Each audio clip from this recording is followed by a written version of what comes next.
Hello students, जैसा कि हम लोग पिछले लेसन पढ़ चुके हैं परिमेय संख्या के बारे में, तो आज उससे थोड़ा सा कुछ प्रॉपर्टी की बात भी हो रही थी कि जैसे हमने प्रॉपर्टी पढ़ी थी, इसकी एक गुण पढ़ा था समवरक गुण, है ना, या समवरक नियम भी कहते हैं उसको।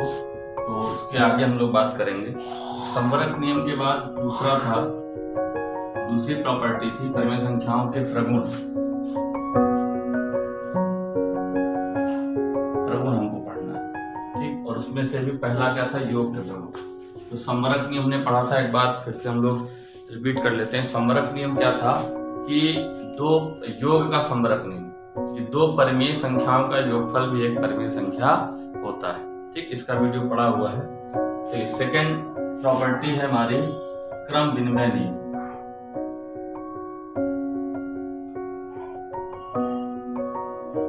क्रम विनिमय नियम या क्रम विनिमय प्रगुण, अंग्रेजी में इसको बोलते हैं कम्यूटेटिव प्रॉपर्टी या कम्यूटेटिव लॉ, ठीक है।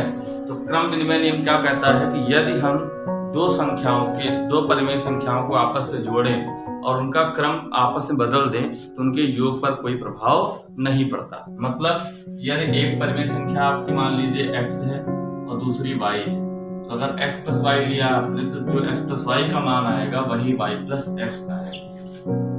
जैसे एग्जाम्पल हमने लिया 1 प्लस 2 कितना आया, 3 आया। 2 प्लस 1 लिया, वो भी कितना आया, 3 आया। दूसरा एग्जाम्पल अगर ले हम, क्या हो जाएगा, 3/2 प्लस 5/2।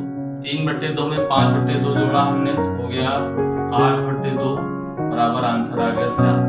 या फिर हम करें क्रम बदल दें, 5/2 में 3/2 जोड़े तभी अंश आपस में जुड़ जाएंगे क्योंकि हर बराबर है।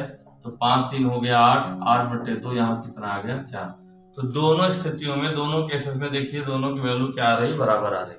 कहने का मतलब ये है कि अगर आप क्रम बदल दोगे तो उसके योग में कोई प्रभाव नहीं पड़ेगा, ठीक। अर्थात परिमेय संख्याओं का योग क्रम विनिमय नियम को फॉलो करता है, का पालन करता है। तीसरा नियम आ रहा है साहचर्य नियम। साहचर्य नियम क्या होता है, यदि तीन संख्या, अभी 2 को जोड़ा था आपने, कैसे भी जोड़ दिया, तो अगर 3 संख्याएं आपको जोड़नी होंगी तो उसके लिए भी आप पूरी तरह से मुक्त हैं, फ्री हैं।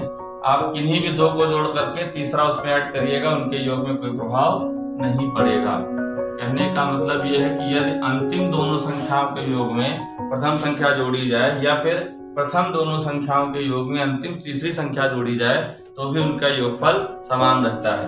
फॉर एग्जाम्पल देखिएगा क्या है, जैसे हमने लिया 3 + 2 और इसमें ऐड किया 5, देखिए क्या आएगा, 3 + 2 5, 5 + 5 बराबर क्या हो गया 10। अच्छा, इनका क्रम बदल दो, 3 को बाद में जोड़िएगा, पहले 2 और 5 को जोड़ लीजिए। 3 5 तो कितना हो गया 7, 7 3 क्या हो गया 10, यहाँ पे कितना आया 10, ठीक। तो ये है आपका साहचर्य नियम। तो हम यहाँ से कह सकते हैं कि परिमेय संख्याओं का योग साहचर्य नियम का पालन करता है, ठीक। इसके बाद है क्रम विनिमय नियम हो गया, साहचर्य नियम हो गया। फिर आप कह सकते हो योग का तत्समक अवयव,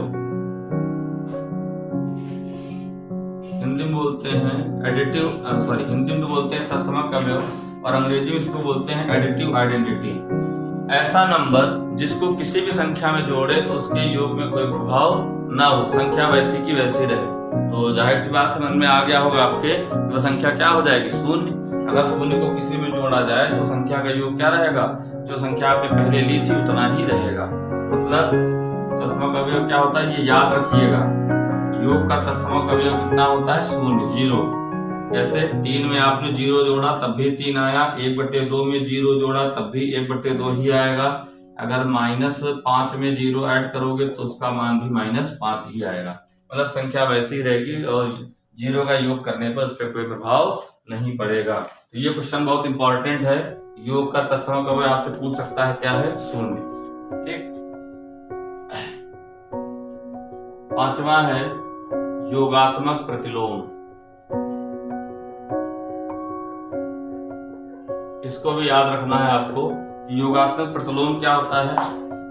जैसे मान लीजिए कोई संख्या हमारे पास x है, तो x में ऐसी एक संख्या जोड़ो जिनका योगफल 0 हो जाए, तो वो क्या कहलाएगा? योगात्मक प्रतिलोम। जो संख्या आप ऐड कर रहे हो, मान लीजिए आपने x में अच्छा बताइए क्या जोड़ने पे आएगा? अगर x में हम -x जोड़ेंगे कितना हो जाएगा? 0। x plus minus minus x बराबर 0। अर्थात किसी भी संख्या का अगर हम कहें कि a का योगात्मक प्रतिलोम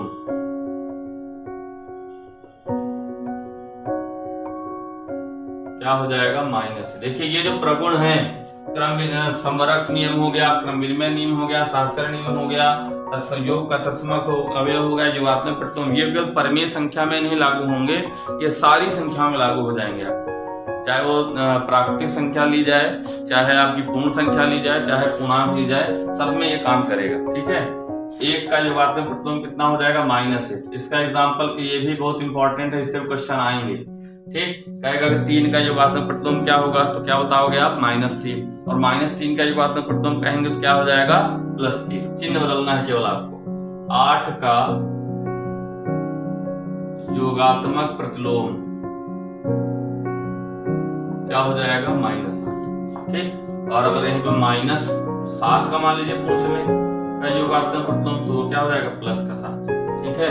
ये 5 प्रॉपर्टी हैं, आपको एकदम दिमाग रखना भी। सिर्फ क्वेश्चन कैसे आएगा? जैसे ये पूछेगा कि परिमेय संख्याओं का योग